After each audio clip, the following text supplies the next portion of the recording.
Tapi kalau zona nyaman, mudah menangnya menurut hitungan matematika survei dan keyakinan ya tentu di Jawa Barat.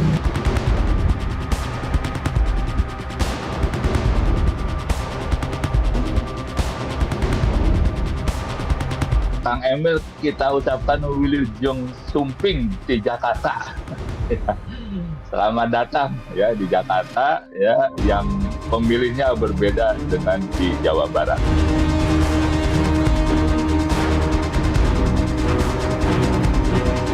Ridwan Kamil adalah calon terbaik dari koalisi Indonesia Maju ketimbang nama lain-lainnya gitu ya.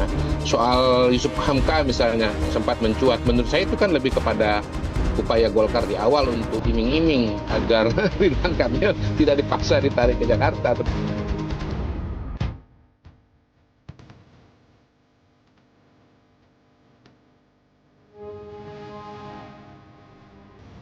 Ya kan udah jelas kalau Jawa Barat begitu Jakarta siapa pasti nanya. Apalagi Jakartanya Kin Plus.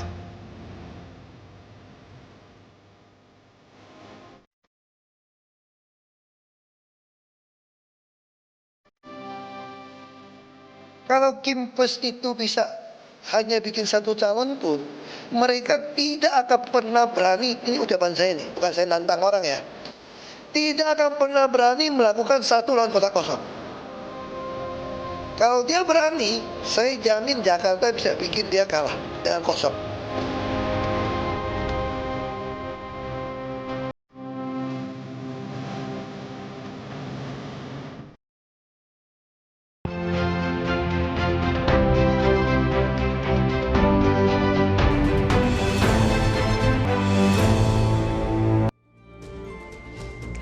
Halo, selamat malam pemirsa. Setelah Partai Golkar memutuskan untuk mendukung kader Gerindra Deddy Mulyadi maju menjadi bakal calon gubernur Jawa Barat, semua pihak menyoroti langkah Ridwan Kamil yang hampir dipastikan maju dalam Pilkada Jakarta bertanding melawan Anies Baswedan.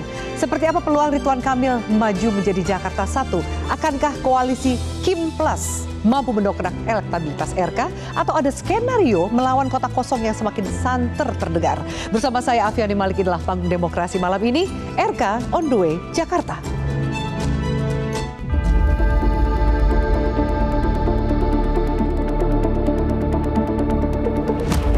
Setelah sempat galau, Partai Golkar akhirnya memutuskan nasib mantan Gubernur Jawa Barat Ridwan Kamil.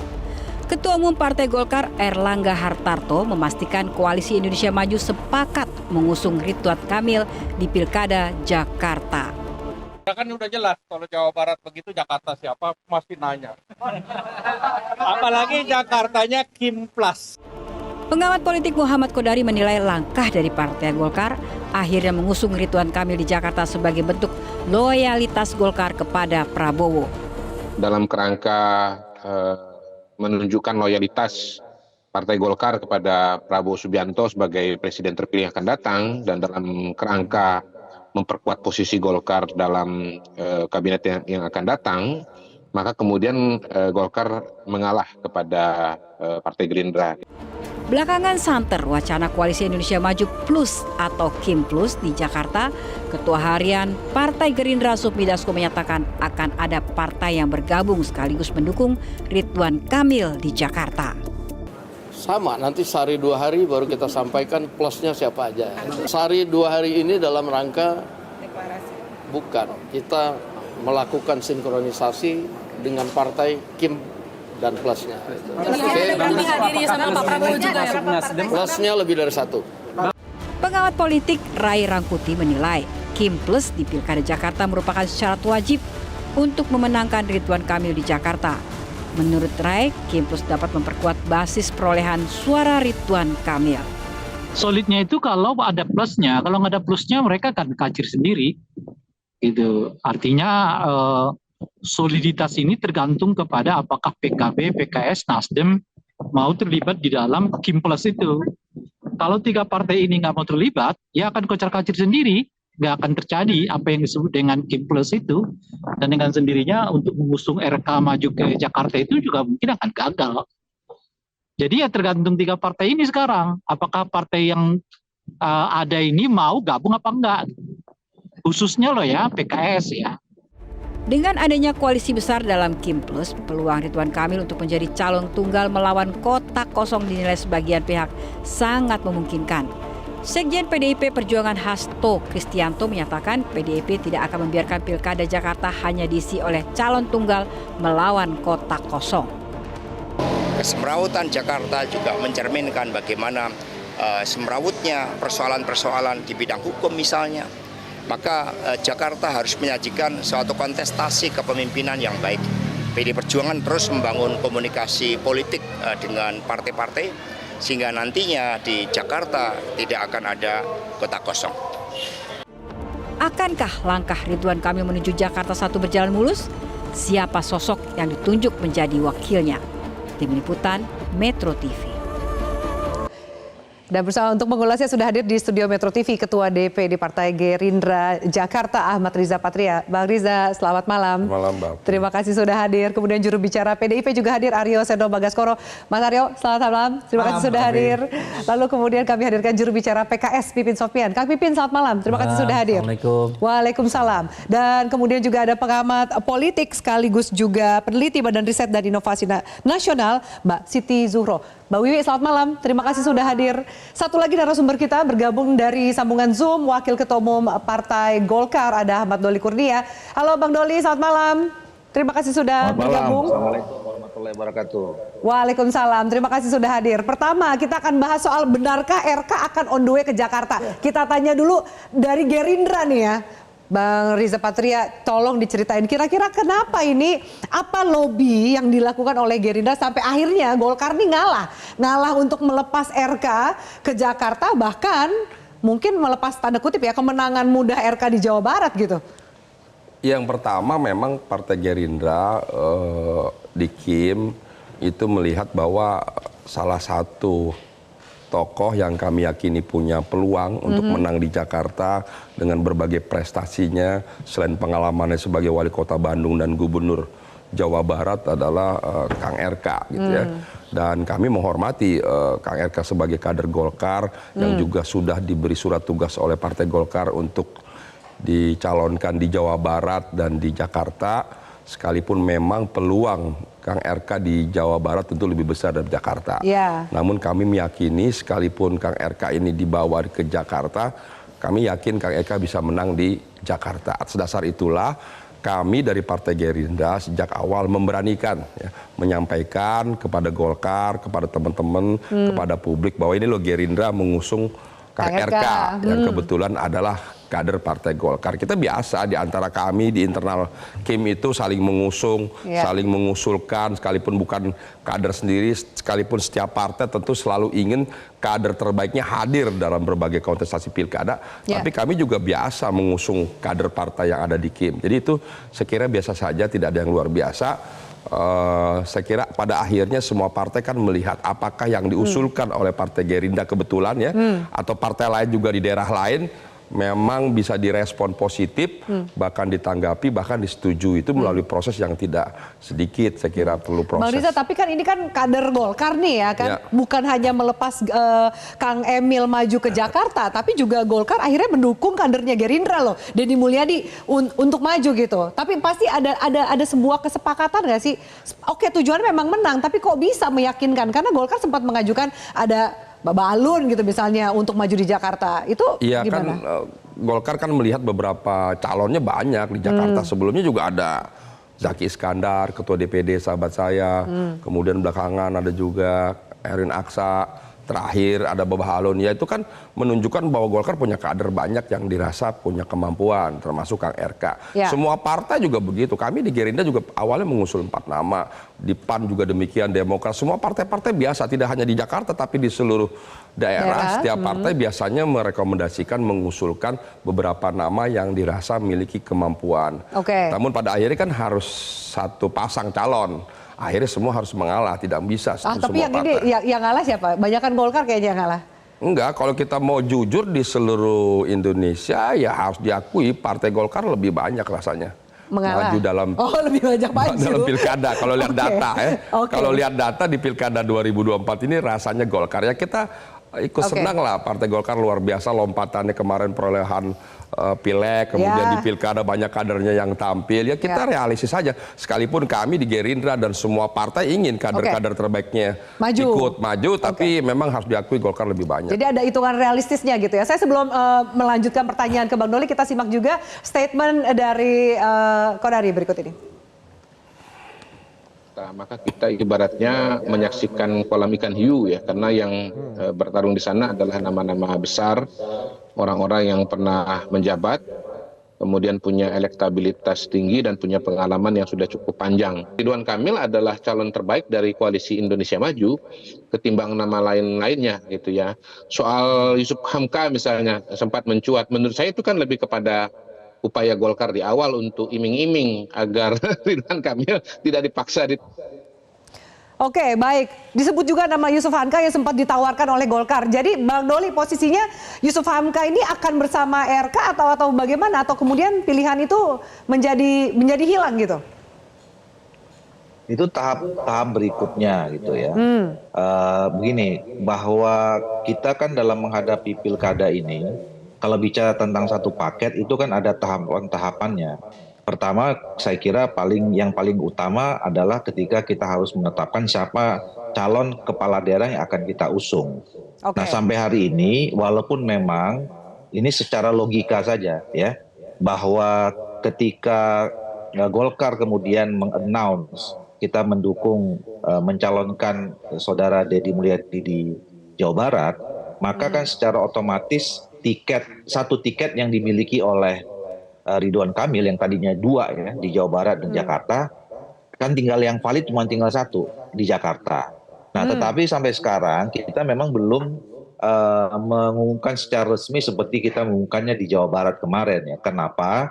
Karena kami masih ada satu kali pertemuan final lah yang lebih tinggi itu antara ketua-ketua partai politik yang ada di Koalisi Indonesia Maju dan kemungkinan bersama dengan partai-partai politik yang ingin membangun kerjasama kami di Jakarta. Nah, nanti baru setelah kita menetapkan secara resmi, masuklah pada pembicaraan di antara partai-partai politik pengusung ini membicarakan siapa yang akan menjadi calon pasangan dari saudara Ridwan Kamil. Nah, itu tahapan-tahapannya. Jadi untuk menuju ke sana, semua opsi juga masih terbuka. Makanya saya sampaikan beberapa kali kita sama-sama dengan saudara Ariza Patria ini, mungkin dalam sisa sebulan 2 bulan terakhir sejak yang lalu itu saya mengatakan ya kita buka opsi saja, silakan misalnya partai-partai politik yang tergabung dalam Koalisi Indonesia Maju itu mengajukan nama-nama baru supaya kita lebih banyak punya alternatif untuk melakukan exercise dan simulasi ya. Makanya muncul nama Pak Kaisang dari PSI. Saya menyebutkan waktu itu saudara Ariza juga sebetulnya pantas untuk di-endorse untuk kemudian dicermati oleh publik ya. Kita termasuk survei karena beliau pernah jadi wakil gubernur, ketua DPD Gerindra Jakarta, ada nama Zita dari PAN dan segala macam. Termasuk kami waktu itu mengajukan nama Baba Halun, Yusuf Hamka. Nah, jadi nama-nama itu tentu nanti akan juga mungkin saja bisa dibicarakan pada tahap kita semua sudah selesai siapa fix semua partai politik pengusung meresmikan nama Ridwan Kamil, komposisi partai politik pengusungnya apa, baru kita masuk ke soal pasangan wakilnya.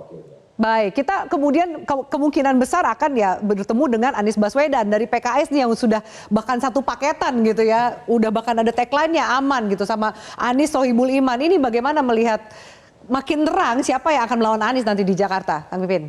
Ya, tentu saya kira warga Jakarta berhak untuk mendapatkan calon gubernur dan calon wakil gubernur yang terbaik yang bisa menyelesaikan persoalan yang ada di Jakarta. Jadi kemudian Kang Emil misalnya datang ke Jakarta, kami menghormati pilihan itu. Jadi kalau memang itu menjadi keputusan, tentu saya kira prestasi Kang Emil di Jawa Barat misalnya dibawa ke Jakarta, silakan. Dan tentu kami berharap saat ini PKS memang masih mengikhtiarkan ya supaya tiket Anies Sohibul Iman ini bisa berlayar. Makanya kami dari awal ya Presiden PKS silaturahim ke Nasdem, silaturahim ke PKB untuk memastikan aman ini bisa berlayar. Dan kami berharap kemarin dari yang dulu koalisi perubahan bisa solid. Tetapi kami rasional bahwa pilkada punya motif relaksasi politik. Bahwa kita ingin bahwa ke depan misalnya kita mengusung Mas Anies, tetapi ketika ada terkendala tentu PKS nggak mau ke depan seperti yang dulu-dulu, politik sudden death. Jadi politik di akhir ketika kita tidak punya pilihan sehingga kita dipaksa untuk ikut mengambil keputusan yang lain. Bagi kami saat ini ada momen bagi PKS, makanya ketika kami bersyukur ya banyak dari partai-partai mengajak PKS untuk bergabung dan menawarkan tokoh-tokoh PKS untuk menjadi calonnya.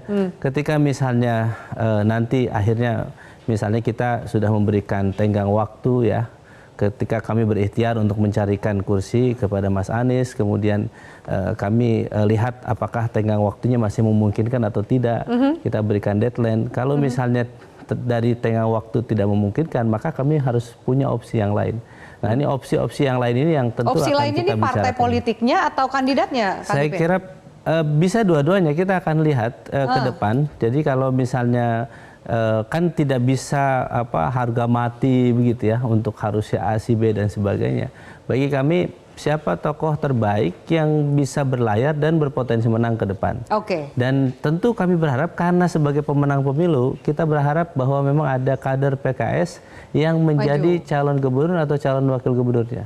Itu tapi yang berarti situasinya sudah sesuai dengan keinginan PKS dong hari ini ya kan? Betul, tetapi kan pasangan dengan Sohibul Iman. Tetapi tiketnya belum mencukupi. Ketika PKS Nasdem kan sudah cukup kan? Kalau misalnya SK-nya sudah keluar saat ini, maka sebetulnya bisa saja terjadi. Jadi, tetapi sampai saat ini koalisi ini tidak bisa dibangun oleh lisan.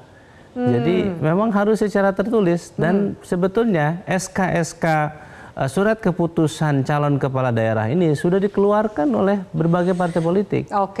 Nah, jadi kami sebetulnya menawarkan, ayo dari saat ini gitu. Kami tidak mau nanti dipetakompli akhirnya nggak jadi gitu dari kader PKS. Berarti ada kemungkinan itu nih? Ya semua itu terjadi, mungkin terjadi dan saya mengkhawatirkan mudah-mudahan ini tidak terjadi bahwa ke depan ada lawan kota kosong dan sebagainya ini yang tidak sehat bagi demokrasi kita. Ya yang kita ikhtiarkan adalah bagaimana warga Jakarta berhak mendapatkan calon yang terbaik.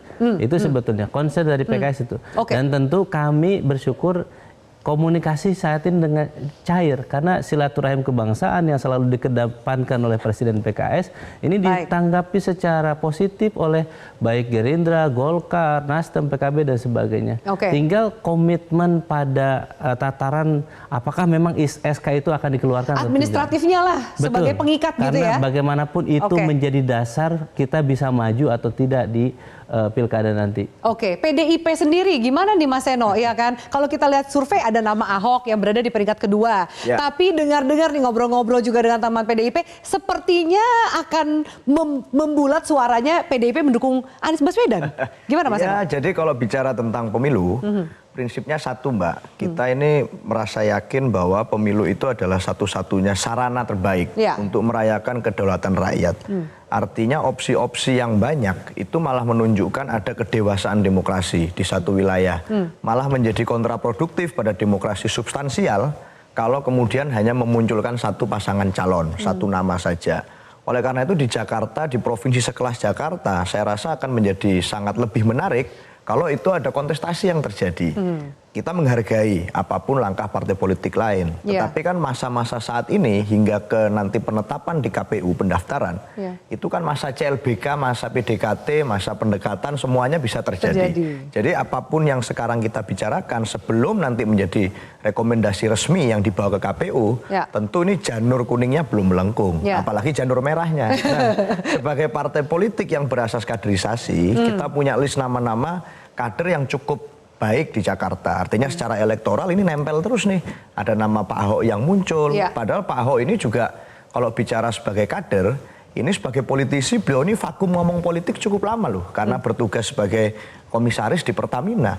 Tetapi namanya muncul sebentar di Pilpres, langsung ternyata elektabilitas tinggi. Artinya apa? PD Perjuangan punya basis suara elektoral yang cukup baik di Jakarta. Kami punya basis yang cukup banyak, mengakar. Dan itu kemudian kami hargai dengan mempertimbangkan kader-kader kami. Tapi tentu kami sambil ngobrol juga dengan kawan-kawan mitra-mitra partai politik yang lain. Belum mengerucut juga ya, apapun bisa terjadi saat pendaftaran dan juga penetapan. Seperti itu ya. Tapi ini menarik karena hari ini viral bicara soal Kim Plus. Ini yang plusnya ini siapa? Karena tadi sempat Bang Dasko mengatakan 1-2 partai ini akan bergabung. Kemana kan kita sudah bisa membaca sebenarnya Mbak Wiwi ya. Termasuk kok ada isu melawan kota kosong di Jakarta? Siapa yang membuat skenario itu dan untuk apa? Kita lanjutkan pembahasannya sesaat lagi. Tetaplah bersama kami.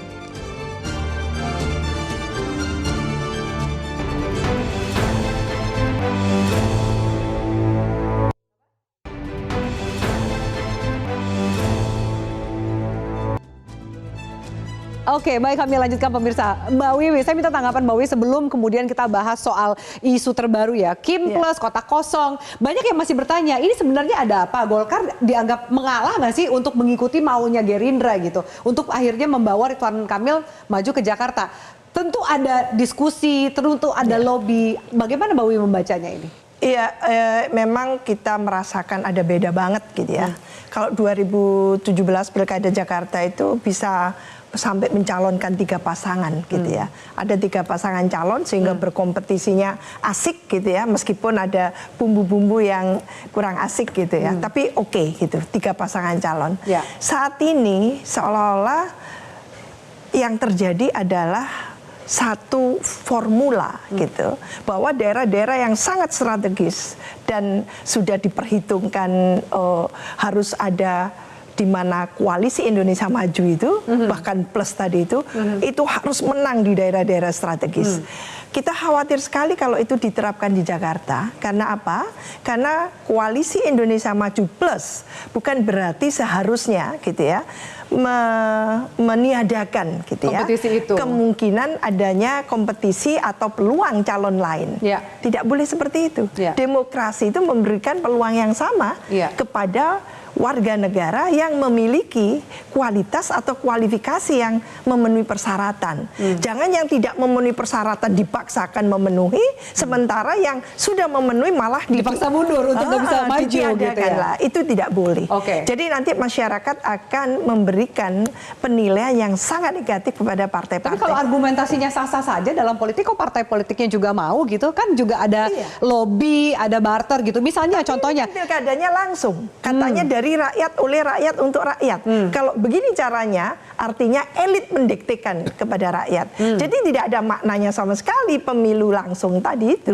Pilkada langsung yang katanya sangat memberikan kedaulatan besar kepada rakyat untuk memilih calonnya, tapi lalu calon-calon itu disedemikian rupa diberikan, katakan diseleksi oleh elit, dan ini yang boleh dipilih oleh rakyat. Itu kebalik-balik gitu.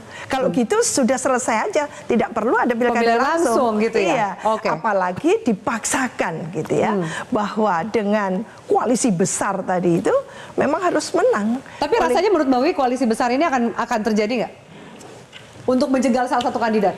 Dan menurut saya kecenderungannya akan ke sana. Akan ke sana. Apalagi kelihatannya gitu ya. Ini sangat kok nunjuknya ke PKS gitu ya. Kelihatan bahwa PKS ini akan ditinggal sendiri kan gitu. Sehingga dengan siapa? Sementara 18 kursi itu tidak cukup untuk harus berkoalisi untuk mendukung calonnya. Berarti kan yang tersisa hanyalah PDI Perjuangan. Kalau dengan PDI Perjuangan tidak ketemu, lalu dengan siapa ini kan gitu. Sementara sistem multipartai kita ini diharapkan mampu menghadirkan calon-calon pasangan calon yang oke. Tapi akhirnya dihadapkan pada calon-calon yang sangat sedikit dan bahkan direduksi menjadi cuma calon tunggal. Wah, ini menurut saya celaka betul. Itu tidak sehat lah untuk demokrasi kita ya Mbak Wiwi. Saya akan ketanya ke Bang Doli. Bang Doli, ini ada informasi nih, aku dengar bahwa kemudian akhirnya kenapa Golkar mengalah dan juga merelakan Ridwan Kamil maju ke Jakarta untuk lawan Anies Baswedan, ada lobby-lobby barter politik termasuk juga tambahan kursi menteri. Benar nggak sih Bang Doli? Enggak lah, itu kan pertama nggak ada istilah mengalah sebenarnya ya. Yang kedua Golkar nggak begini, ngerasa nggak saya mengalah kan ya? selalu menjelaskan ya, selalu menjelaskan bahwa sebenarnya dalam menghadapi pilkada ini, Golkar berada dalam dua hal yang perlu diperhatikan. Yang pertama adalah dalam mengusung kader atau kemudian calon kita itu harus dipastikan punya peluang untuk menang. Potensi menangnya itu harus besar. Ya. Nah, yang kedua juga sering saya katakan ya bahwa Golkar ini sekarang adalah bagian dari Koalisi Indonesia Maju yang kita punya cerita sukses ya kemarin di Pilpres, dan kita udah sepakat bahwa 5 tahun ke depan sebisa mungkin Koalisi Indonesia Maju ini dipertahankan dan dirawat karena kita membutuhkan sinergi untuk menghadapi tantangan 5 tahun ke depan pemerintahan yang akan datang itu. Nah, termasuk menghadapi agenda pilkada.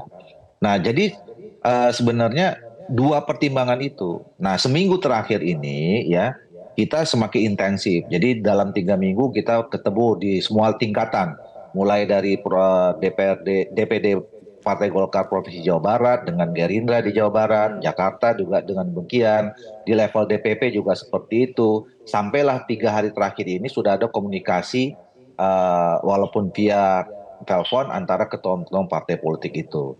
Makanya sudah mengarah kepada 2 putusan di Jawa Barat, Deddy Mulyadi, dan insya Allah nanti Ridwan Kamil di Jakarta.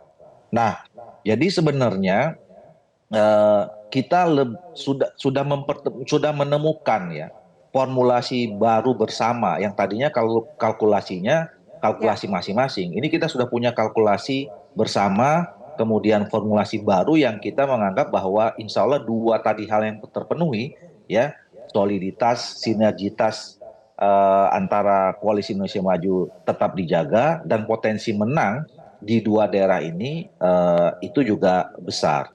Nah, yang kedua yang perlu saya tanggapin adalah sebenarnya Jakarta ini nggak ada bedanya pilkada Jakarta dengan daerah yang lain. 545 kabupaten, kota, dan provinsi. Ya, sama. Apa samanya? Semua partai politik tadi yang saya katakan ingin menang. Tidak ada partai politik atau calon kepala daerah, wakil kepala daerah yang ikut kontestasi nggak mau menang. Semuanya mau menang.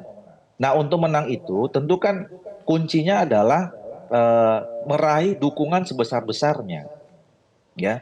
Nah, 2 meraih dukungan itu. At the end memang yang menentukan adalah dukungan dari rakyat gitu. Tetapi proses politik kita kan juga kita sama-sama tahu diatur dalam undang-undang bahwa pencalonan calon kepala daerah wakil kepala daerah oleh partai politik. Nah, bagi kami sebenarnya yang nggak ada pretensi kemudian nanti terjadi tadi ya seolah-olah kita mau mengharuskan kota kosong. Yang kami kerjakan sebagai partai politik adalah meyakinkan setiap orang, termasuk partai politik, bahwa calon kami ini adalah calon yang baik. Nah, kalau kemudian partai politik itu menerima apa yang kami tawarkan, alhamdulillah. Nah, kalau tidak kan juga lain ceritanya. Jadi ini kan semua sedang dalam proses itu. Dan di tempat yang lain juga sama prosesnya, nggak ada bedanya dengan di Jakarta. Banyak juga di tempat Jadi yang lain. Jadi nggak ada niatan bikin koalisi besar untuk menjegal lawan tertentu, bahkan nggak dapat tiket. Saya tidak mau mengandai-andai, karena sebetulnya begini, kita ini kan juga harus menghargai partai politik masing-masing ya. Kita sudah 26 tahun reformasi, dan di dalam alam reformasi ini demokrasi kita yang kita junjung tinggi, di dalamnya salah satu pilar demokrasi itu ada partai politik. Saya kira partai politik kita sudah juga cukup matang ya. Kalau kita berkomunikasi, kita meyakinkan ya, mereka juga memutuskan juga saya kira dengan otoritas kedaulatan mereka masing-masing. Mau ikut pilihan siapa atau mendukung pilihan sendiri dan seterusnya, saya kira itu tergantung kedaulatan dan kewenangan partai politik masing-masing. Nah, jadi makanya kita lihat aja, kami menawarkan ini. Ya, alhamdulillah Koalisi Indonesia Maju sudah setuju. Nah, tapi kemudian ternyata kami mendapat bahwa ada partai politik di luar Koalisi Indonesia Maju yang mencoba menilai bahwa calon yang kami usung ini mereka anggap baik juga. Nah, ini kan kita nggak bisa mengatakan nggak boleh kan, kira-kira gitu. Oke, Saya tanya ke Kang Pipin ya kan, bagaimana dengan jawaban, ini agak berbeda dengan statement yang disampaikan oleh Mbak Wiwi ya. Kalau itu kan partai politik bebas aja, kalau mau gabung ya udah, enggak ya nggak apa-apa. Tapi kan ada lobby, ada negosiasi, macam-macam ya, ada transaksi mungkin iming-iming gitu. Nah bagaimana PKS melihat ini, bahwa bisa saja yang terjadi yang disampaikan oleh Mbak Wiwi itu benar, bisa kejadian gitu, bahwa Anies bisa jadi nggak melenggang. Ya betul, dan kita sudah mengantisipasi itu sejak awal. Waktu Pilpres juga kita pernah mengalami pada titik itu. Dan saat ini di Pilkada, di berbagai daerah, bahwa calon dengan elektabilitas tinggi dan kemudian tidak mendapat rekom partai, sehingga melawan kotak kosong juga terjadi di berbagai daerah. Mungkin tidak naik saja di media saat ini. Jadi memang saya kira ya mudah-mudahan di Jakarta tidak terjadi. Di daerah-daerah besar tidak terjadi. Adakah kekhawatiran dari PKS bahwa mungkin yang tadinya mendukung Anies jadi bergeser? Karena kalau kita kalkulasi kan bisa kebaca siapa aja yang akan bergabung menjadi plusnya untuk Kim. Ada PKS, Nasdem, PKB di situ. Betul, PDIP? Dan kami sangat berharap bahwa setiap partai itu secara sadar punya otoritas, punya kedaulatan untuk memutuskan siapa yang akan dicalonkan. Dan saya kira ketika kita berusaha sejak awal, kenapa kita memutuskan misalnya mengusung Pak Anies dengan Pak Sohibul Iman, kami sebetulnya khawatir terjadi seperti dulu, ya, bahwa di akhir-akhir baru keputusan, akhirnya calon yang kita tawarkan tidak lanjut misalnya. Dan politik sejak dini ini yang kita ingin supaya masyarakat tahu bahwa ini calon yang akan kita usung, prestasinya, kinerjanya, rekam jejaknya, rekam gagasan dan sebagainya. Sehingga bagi kami masyarakat yang harus diuntungkan dalam proses pilkada ini. Dan bagi PKS tentu ya kami ingin, kenapa kader kami yang harus kita ajukan? Karena ketika menjadi kader, kemudian kader ini menjadi pejabat publik, maka kita bisa memaksimalkan ikhtiar untuk berkhidmat untuk masyarakat, melayani masyarakat. PKS dipercaya oleh warga Jakarta menjadi partai pemenangan pemilu, maka wajar kalau kami mencalonkan kadernya. Terus kemudian kalau misalnya ini tidak bisa berlayar, misalnya Anies Sohibul Iman, maka kan perlu opsi yang lain yang perlu kita pikirkan. Sudah terpikirkan belum cadangan opsi itu tentu banyak, karena tawaran ini kan tidak hanya dari satu kubu, di hampir setiap partai politik dalam hajatan pilkada, tawar-menawar itu selalu ada. Nah, tetapi kan yang prioritas pertamanya adalah tadi kami sudah berikhtiar, memaksimalkan ikhtiar. Pak Saihu sudah ketemu Pak Surya Paloh ke Nasdem tawar.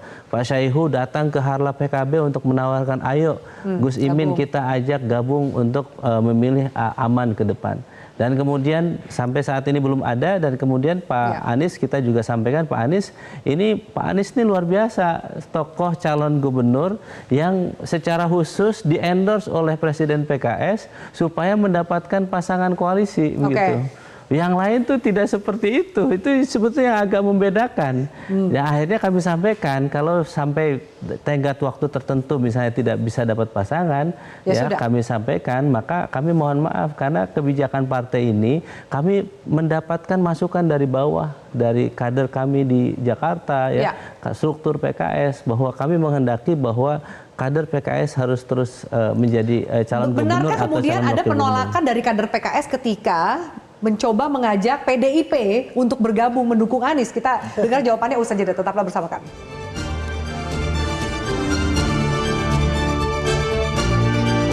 Bisa hanya bikin satu calon pun, mereka tidak akan pernah berani, ini ucapan saya nih, bukan saya nantang orang ya, tidak akan pernah berani melakukan satu lawan kotak kosong. Kalau dia berani, saya jamin Jakarta bisa bikin dia kalah.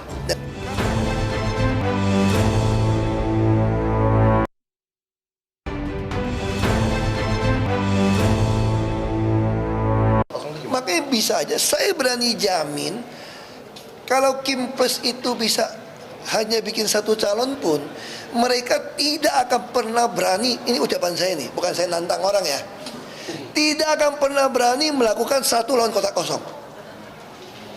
Kalau dia berani, saya jamin Jakarta bisa bikin dia kalah dengan kosong. Makanya akan terjadi mungkin pola ada calon independen yang muncul. Bisa dilihat karena kan saya nggak tahu, karena nggak gampang ngumpulin, kan dulu kan udah independen nggak bisa lolos toh. bikin list gak sesuai, tentu lolos. Nah itu bisa kita melihat. Saya kira kalau Kim Plus berhasil, dia pasti akan lawan. Oke, baik. Kami lanjutkan pemirsa. Mas Seno menanggapi tadi statement dari Pak Ahok gitu soal bahwa ini Kim nggak akan berani lawan kota kosong. Kekhawatiran dari PDIP adalah ada upaya untuk kompetisi ini kandidat lawan kota kosong. Seperti apa pandangan PDIP? Ya saya nggak tahu apa yang kemudian menjadi pemikiran teman-teman Kim. Itu merupakan otoritas kawan-kawan yang di partai-partai Koalisi Indonesia Maju. Iya. Tapi concern kami sebenarnya tetap sama, Mbak. Bahwa pemilu itu seharusnya bukan menjadi bagian dari konsensus elit, kesepakatan elit. Kalau di provinsi-provinsi besar, kemudian seluruh partai politik rembukan sendiri, menentukan namanya siapa dan di mana-mana diajukan dengan pola seperti itu, misalnya. Ya benar kata Prof. Siti Suro tadi, kita nggak perlu ada pemilu, ya langsung ditunjuk langsung aja sebaiknya gitu untuk menjadi pemimpin. Tapi kan hari ini kita masih menganggap ini penting. Oleh karena itu di Jakarta kita juga perlu waktu untuk berproses menentukan nama yang paling tepat. Kita tahu dari pengalaman pilkada-pilkada pemilu sebelumnya, belum tentu siapa cepat dia dapat. Artinya dinamika itu akan semakin banyak perubahan yang terjadi, itu mendekati menit akhir. Injury time ini sangat menentukan di pilkada. Jadi kita masih berproses di situ. Tetapi kita yakin bahwa masyarakat Jakarta dengan level kritisisme sekelas Provinsi Jakarta, ini kayaknya kok aneh kalau itu menjadi kota kosong. Saya rasa itu akan sangat menjadi tragedi ya di pemilu kali ini kalau itu sampai melawan kota kosong. Jadi kami berkomitmen untuk menyiapkan nama-nama. Dengan Pak Anies, nama Pak Anies masuk di dalam usulan dari kawan-kawan DPD kepada kami. Jadi nama beliau kita pertimbangkan betul menjadi mitra diskusi, mitra ngobrol teman-teman yang mendukung Pak Anies ini telah berjalan. Jadi relaksasi politik itu memang terjadi di pilkada. Logikanya tentu berbeda dengan pilpres. Faktanya di berbagai kabupaten kota hari ini yang kami sudah mengeluarkan surat rekomendasi, kami juga menjalin kerjasama politik yang baik kok dengan semuanya, termasuk partai-partai dari Koalisi Indonesia Maju. Termasuk dapat tawaran nggak PDIP untuk gabung ke Kim Plus? Yang untuk di mana? Di Jakarta? Iya. Ya tentunya di semua daerah kita PDKT itu ada, PDKT semuanya pasti berjalan. Apa sih yang ditawarkan kalau PDKT kan ada penawarannya, ada janjinya, apa itu yang ditawarkan oleh Kim Plus? Semua kalau bicara pilkada pasti bicara tentang kemenangan pemilu, tetapi kita hari ini juga punya kepentingan dan tanggung jawab konstitusional untuk mencalonkan nama-nama yang kami rasa bertanggung jawab, termasuk dari kader kami sendiri. Kami masih mendapat kursi yang cukup signifikan di Jakarta, sehingga tentu itu membekas di memori masyarakat Jakarta. Oleh karena itu kami juga sebagai partai yang berasas kaderisasi, ada tanggung jawab untuk mengajukan nama dari internal kami juga. Saya rasa itu. Pokoknya PDIP merasa nggak lah, kemudian akan mengajukan kompetisi yang baik lah. Nggak ada siapapun kandidat itu maju lawan kota kosong. Insya Allah kita akan punya calon sendiri. Berbeda dengan calon yang hari ini sudah didukung oleh teman-teman Kim Plus. Oke, kita lihat seperti apa. Nah, Bang Riza, dari Gerindra ini gimana? Tanda kutip ada Gerindra, ada Golkar yang jadi partai besar, motor dari Kim Plus nih kan. Plusnya itu Bang Dasko bilang 1-2 hari lagi akan diumumkan. Dan benar nggak Kim Plus dibikin supaya memang arahnya ke kota kosong ini untuk Jakarta? Menang mudah lah buat RK. Iya, enggak. Tentu yang namanya berjuang itu nggak ada yang mudah. Ya, kalau lawan kota kosong mudah lah ya. Atau jangan-jangan kota kosongnya bisa menang. Tanda kutip kalau disampaikan oleh Ahok tadi kan lawan kota kosong tuh ngeri. Kita belum sampai bicara kota kosong ya. Jadi Kim itu tentu ingin menghadirkan calon-calon yang terbaik dari partai-partai yang ada di Kim. Tapi kan prakteknya karena kita ingin menang, ya selain ada calon dari internal, bisa saja calon dari partai-partai di luar Kim. Itu terkait dengan pasangan yang diusung. Kedua, terkait koalisi juga demikian. Selain partai-partai yang ada di Kim, kami juga selalu mengajak partai-partai di luar Kim. Itu terjadi tidak hanya bagi partai Gerindra, Golkar, dan lain-lain. Semua partai termasuk di luar Kim juga melakukan hal sama. Di seluruh daerah dari 545 pilkada itu biasa. Dengan PDIP juga banyak kita berkoalisi. Ya. Begitu juga di Jakarta. Di Jakarta karena dianggap strategis, ini menjadi pemikiran yang panjang dan kita ingin menang. Alhamdulillah, di beberapa provinsi termasuk di Jakarta bisa solid. Tidak semua Kim itu satu nama, ya kan?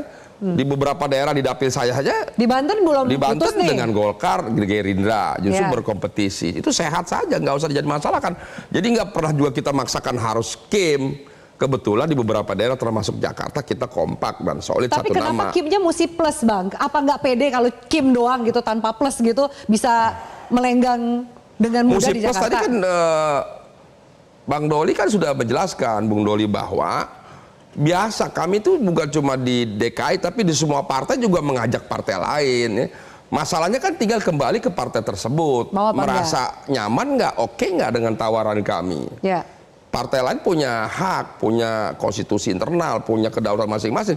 Kalau merasa nyaman dan mantap, itu hak mereka. Kita juga dengan senang hati menerima berapapun partai yang ada di luar KIM, kalau ingin bergabung, ya alhamdulillah. Karena setiap keputusan partai masing-masing selain mereka berdaulat, keputusan diambil itu penuh konsekuensi, ada nilai positif negatif setiap bergabung dalam pilkada. Ya. Kami juga demikian ketika mengusung partai kader internal, ada positifnya, ada negatifnya. Begitu juga kita mengusung kader lain juga demikian. Tapi yang pasti kami di KIM ini selalu ingin tidak hanya menang, tapi menghadirkan calon-calon terbaik ya. Karena ke depan agar proses pembangunan berjalan baik. Menurut kami di KIM, calon yang terbaik untuk Jakarta adalah Kang Ridwan Kamil. Gitu. Udah ngebahas soal wakilnya juga belum? Ya tentu banyak nama yang muncul. Saya kira ini mulai hari ini, mulai kemarin-kemarin silakan semua partai mengusulkan nama-nama, itu hak. Tidak hanya dari internal KIM, tapi di luar KIM juga kalau bergabung, kita beri kesempatan dan hak untuk mengusulkan nama. PDIP pokoknya gabung, boleh silakan dong. Semua partai biasanya kalau ingin bergabung mengusulkan nama. PDIP bergabung mengusulkan nama, PKS bergabung mengusulkan nama. Tidak hanya Demokrat, PAN, apalagi semua partai.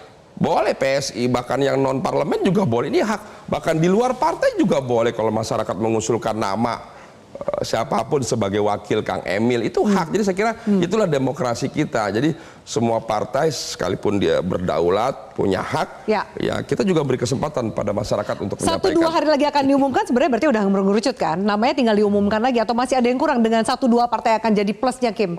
Ya 1-2 nama disampaikan Bang Dasko tadi kan adalah partai-partai yang ingin bergabung di luar KIM. Ya kita tunggu nanti Bang Dasko akan menyampaikan itu. Kewenangannya biar di DPP lah, bukan DKI. Bukan DKI. Oke, kita lanjutkan Mbak Wiwi. Seperti yang kita duga ya, bahwa kemudian partai mengatakan ya sah-sah saja, itu biasa dalam lobby partai politik. Tapi bagaimana dengan kualitas demokrasi? Apa iya di Jakarta nggak bisa memberikan persaingan yang sengit namun sehat? Kita lanjutkan usai jeda pemirsa. Jawaban dari Mbak Wiwi tetap bersama kami. Jakarta kita tunggu, kan selama ini ada Pak Anies ya, terus ada juga ini yang terbaru Pak Ridwan Kamil. Kalau saya pribadi disuruh, diminta untuk bisa nanti oleh masyarakat untuk maju ke pilkada, melawan Pak Anies saya berani, melawan Pak Ridwan Kamil pun saya berani.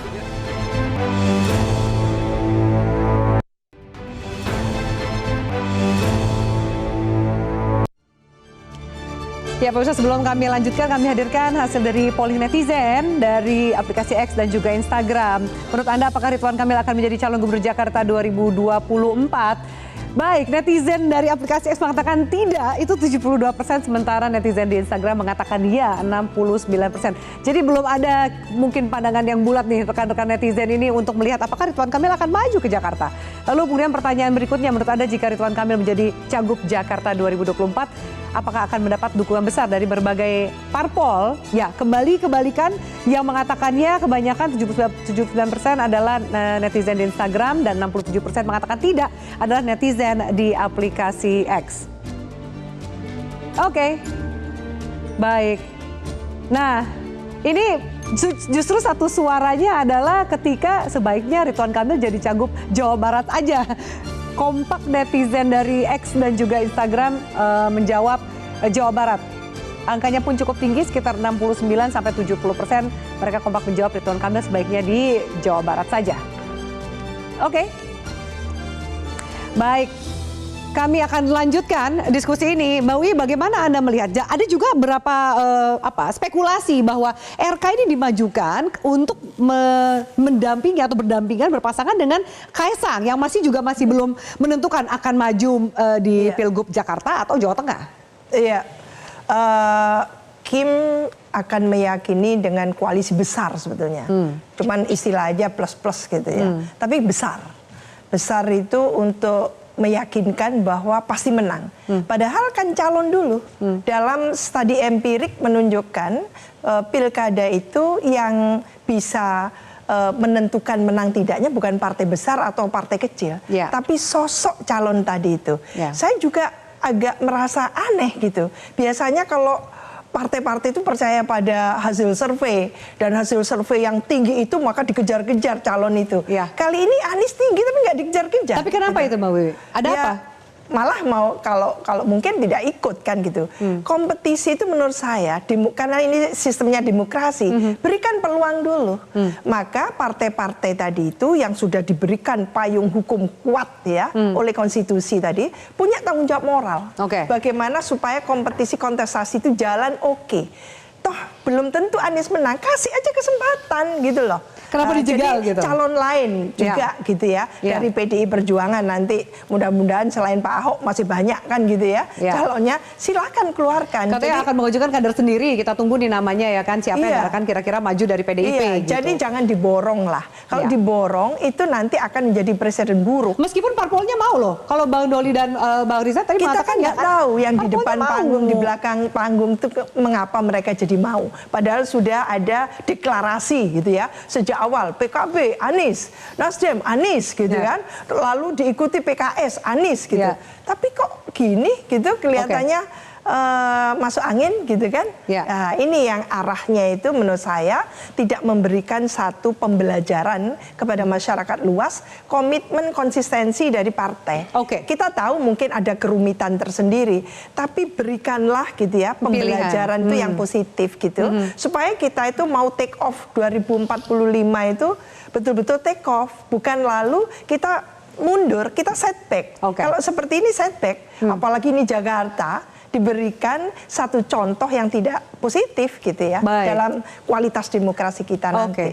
Bang Doli, lalu kemudian sempat Golkar mengajukan Yusuf Hamka untuk menjadi pendampingnya Kaesang. Kalau kemudian situasinya kayak gini, tetapkah kemudian Ridwan Kamil ini akan didorong untuk berdampingan atau berpasangan dengan Kaesang, Bang Doli? Dari Golkar sendiri?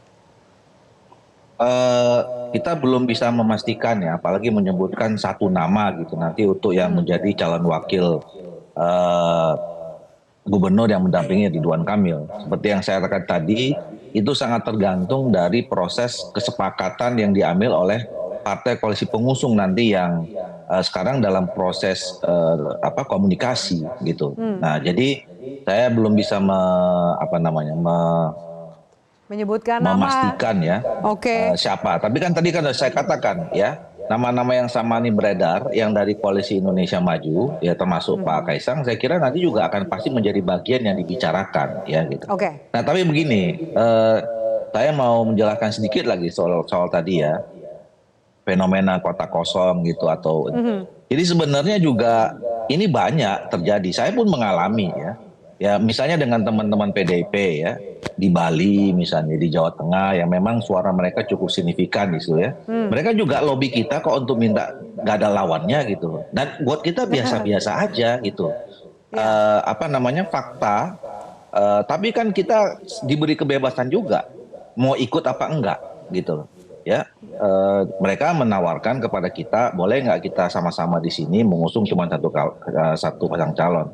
Dan mereka nggak maksa-maksa juga gitu. Dan kita juga merasa bahwa kalaupun kita pada akhirnya memutuskan mendukung pasangan calon itu bukan karena ada paksaan, karena ada tekanan intimidasi. Ya karena kita berhitung saja. Ya. Kalkulasi politik aja gitu ya, Bang Doli ya. Kenapa? Kalkulasi politik saja. Iya, kasih politik aja ya. Kemudian kita menghadapi realitas yang memang tidak memungkinkan kader kita untuk maju misalnya. Nah, kembali sebaliknya, saya di Jakarta atau kami Golkar bersama teman-teman Kim itu nggak punya pretensi untuk misalnya mau mengarahkan kepada siapa namanya arahnya mau calon tunggal dan segala macam. Kami berupaya, sekarang kami punya calon namanya Ridwan Kamil. Dan kami menanyakan, ayo dong dukung, kalau memang mau dukung, alhamdulillah, ya kan? Itu aja. Oke, baik. PDIP, itu kira-kira nih kalau kemudian ada, masih per hari ini ya kita bahas, ada nama Anies, ada Ridwan Kamil. PDIP kalkulasinya akan seperti apa? Mengajukan cagup atau kemudian menawarkan kadernya untuk dua nama Cagup ini? Skenario apapun bisa. Cagup kita juga punya kader yang mumpuni. Kami pernah punya pengalaman diberi kesempatan memimpin Jakarta, cagup dan cawagup dari kader kami. Artinya secara gen kolektif, DNA-nya itu kami punya pengalaman rekam jejak itu. Sehingga untuk mengajukan baik di nama calon gubernur maupun calon wakil gubernur, kami siap dengan skema-skema tersebut. Apalagi Jakarta ini kan etalase, artinya kepemimpinan nasional, politik nasional, ekonomi nasional, sentralnya ini di Jakarta, bukan kelas masalah kabupaten kota yang lain-lain gitu, yang kemudian bukan menjadi etalase. Ini Jakarta loh, artinya harusnya demokrasinya paling hidup di sini. Tapi lawan Kim Plus ini berat loh, Ya untuk pasti, PDIP, apapun lawan PKS, siapapun Nasdem. itu, dalam pilkada pasti berat, tidak ada yang mudah. Karena apapun kita merasa bahwa yang penting itu bukan orangnya siapa satu, tetapi gagasannya dulu apa. Dia dibutuhkan oleh rakyat nggak? Dia diminati nggak? Dia diminta nggak oleh masyarakat untuk maju ke sana? Dia dianggap cocok nggak maju dan memimpin daerah itu untuk menjawab tantangan 5 tahun ke depan? Itu dulu, baru namanya kita cocokkan, lalu tiketnya kita kumpulkan itu, Mbak Afi. Itu strategi dari PDIP. Terakhir, Kak Pipin, menjawab Kim Plus ke depan, kompetisi, mungkin godaan lobby-lobby, termasuk apa probabilitas akan bertemu dengan kota kosong, kan semua akan membicarakan dan mengkhawatirkan itu. Kami di PKS itu punya mekanisme pengambilan keputusan yang cukup established yang disebut dengan musyawarah. Pimpinan PKS di badan pekerja musyawarah untuk menentukan siapa yang akan diusung. Dan bahannya adalah masukan dari berbagai kalangan. Kami tentu akan dengarkan bagaimana kader struktur PKS, juga para tokoh, alim ulama, ya, para habaib, juga berbagai profesi masyarakat, untuk kita ketahui kira-kira mereka ingin PKS mengusung siapa. Dan kalau misalnya tentu kita akan sampaikan juga kepada mereka bahwa misalnya calon yang kita usung tidak bisa, maka perlu ada alternatif lain, karena PKS tidak punya kemewahan untuk mendukung secara satu partai penuh untuk maju di pilkada, maka perlu ada alternatif. Nah, apa panduannya adalah maslahat dan madaratnya. Kira-kira maslahat untuk masyarakat Jakarta atau masyarakat di daerah-daerah yang lain, siapa yang akan kita calonkan. Nah, disitulah yang akan menjadi pertimbangan, dan kami tentu juga ya membiasakan diri tadi syuro ini, apa, kami meyakini kalau keputusan syuro itu ada memberikan keberkahan. Ketika diputuskan tidak oleh preferensi satu orang, tetapi memang ini adalah kumpulan dari berbagai pemikiran. Baik. Terakhir Bang Riza, ke depan gitu, melihat kompetisi Jakarta mewakili Gerindra gitu, jaminan bahwa Kim nggak akan memberikan kompetisi yang sehat, dan kemungkinan kalau ada kotak kosong bukan gara-gara Kim nih, plus lagi. Ya tadi disampaikan oleh Bung Doli bahwa setiap partai punya hak, punya kedaulatan. Tentu kami ya, selain ingin solid di Kim, kami terus mengajak sebanyak mungkin partai di luar Kim. Itu terjadi di seluruh pilkada. Tapi kalau diajak semua ya kotak kosong lah, Bang. Ya Bisa kalau jadi. soal kota kosong, apakah pasangannya 1, 2, 3, itu kembali kepada partai masing-masing. Setiap partai punya hak, termasuk PDIP, PKS, ada PKB yang di luar, ada Nasdem. Semua punya hak, ada Perindo juga ada di Jakarta. Jadi saya kira itu biasalah dalam pilkada kita ini, dalam berapa tahun ini. Demokrasinya memang demikian, diatur oleh undang-undang. Ada calon yang diusung oleh partai politik, ada calon yang diusung oleh independen, calon independen. Kemudian nanti semuanya kita kembalikan kepada rakyat untuk memilih, dan juga kepada parpol untuk mengusung pasangan calon. Jadi sekali lagi itulah demokrasi kita hari ini. Ke depan dengan berbagai kelebihan dan kekurangannya tentu terus akan diperbaiki. Kita lihat seperti apa siapa yang akan maju untuk berebut Jakarta 1. Akankah fenomena kotak kosong terjadi di Jakarta? Kami tutup panggung demokrasi pada malam hari ini. Terima kasih banyak atas narasumber untuk diskusi kita, dan pemirsa terima kasih banyak atas atensi Anda. Kita jumpa pekan depan. Selamat malam, sampai jumpa.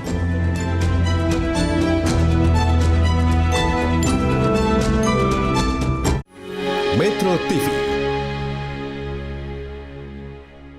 Jelajahi cara baru mendapatkan informasi. Download Metro TV Extend sekarang.